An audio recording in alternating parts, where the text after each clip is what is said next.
Hadir Pak. Pak. Oke, baik anak-anak, hari ini kita akan belajar tentang menyimak dan memahami teks narasi lisan.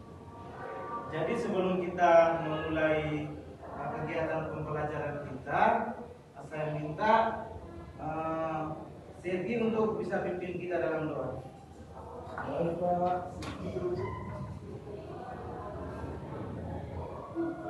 Teman-teman mari kita berdoa. Berdoa dimulai. Berdoa selesai.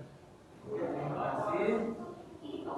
Jadi hari ini kita akan belajar tentang bagaimana menyimak dan memahami teks narasi lisan. Halo Pak.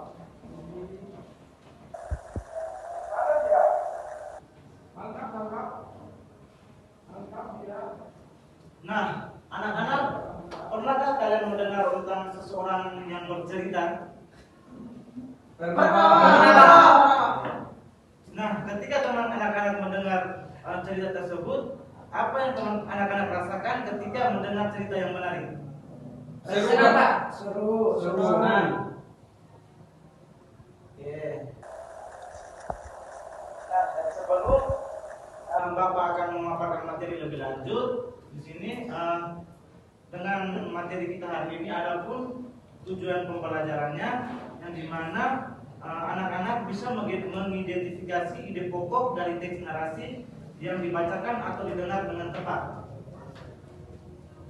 Dan teman-teman anak-anak bisa meringkas informasi penting dari teks narasi yang dibacakan atau didengar secara lisan maupun tertulis, serta menjelaskan pesan moral atau nilai-nilai yang terkandung dalam teks narasi yang dibacakan.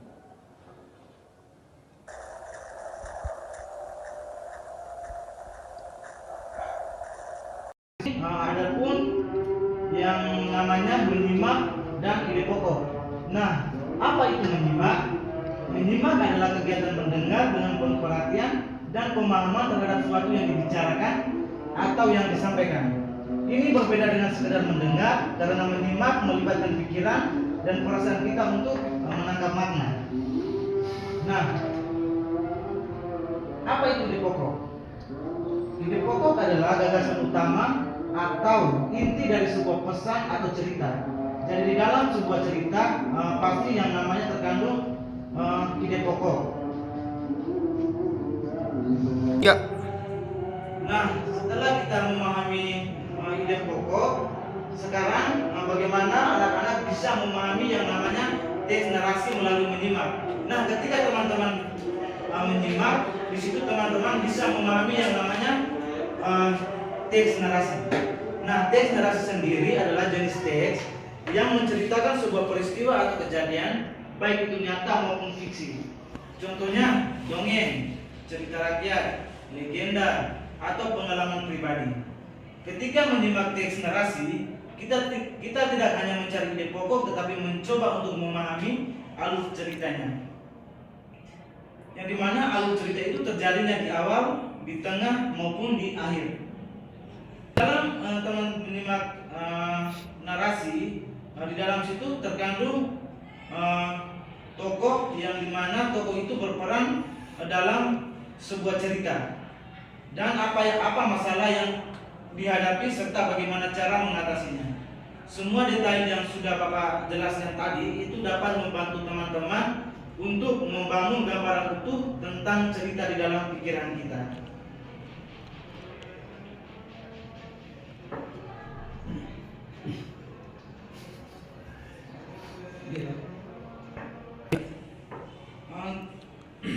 Sudah sampai di sini, mungkin dari anak-anak ada yang masih belum paham, bisa ditanyakan. Paham Pak? Sudah paham Pak? Sudah paham, Pak? Ya. Oke, baik. Kalau sudah paham di sini, Bapak akan mengambil yang namanya pelajaran yang sudah Bapak katakan tadi. Nah, setelah anak-anak sudah menyimak, setelah anak-anak menyimak yang apa itu yang namanya teks narasi, anak-anak bukan hanya sekedar memahami ceritanya, tetapi anak-anak juga bisa menemukan pesan moral dan nilai-nilai baik yang disampaikan oleh cerita tersebut. Misalnya cerita tentang kancil dan buaya mungkin mengajarkan kita tentang kecerdikan, atau cerita tentang maling kundang yang mengajarkan tentang pentingnya menghormati orang tua. Jadi di dalam teks narasi di dalam situ pasti yang terkandung yang namanya pesan moral di situ. Selain itu menyimak juga dapat melatih anak-anak untuk mengemukakan pendapat ketika memikirkan apakah teman-teman setuju dengan tindakan tokoh itu. Bagaimana kalau ceritanya berakhir lain? Sudah. 3. Nah, oke, baik anak-anak. Mungkin pembelajaran kita sampai di sini. Di sini Bapak akan membacakan kesimpulan dari pembelajaran kita pada hari ini. Menyimak dan memahami teks tersebut melibatkan beberapa kemampuan penting, seperti mendengarkan dengan aktif, memahami struktur teks atau narasi, serta mengidentifikasi informasi penting. Dengan kemampuan-kemampuan tersebut, anak-anak dapat memahami pesan yang disampaikan melalui teks narasi lisan. Nah, jadi mungkin itu kesimpulan dari pembelajaran kita, dan pembelajaran kita sudah sampai di akhir. Jadi mungkin Bapak akhiri pembelajaran kita pada hari ini. Kita ketemu lagi di pembelajaran yang berikut dengan materi-materi yang lebih menarik lagi. Nah, jadi sebelum kita semua pulang, saya minta ketua kelas Sergianus Claudia untuk bisa pimpin kita dalam doa.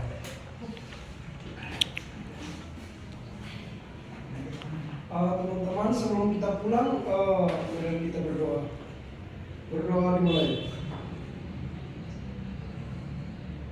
Berdoa selesai. Amin. Terima kasih ketua kelas sudah memimpin kita dalam doa, dan Bapak akhiri kegiatan pembelajaran kita pada hari ini. Anak-anak bisa meninggalkan kelas untuk pulang ke rumah masing-masing. Ya.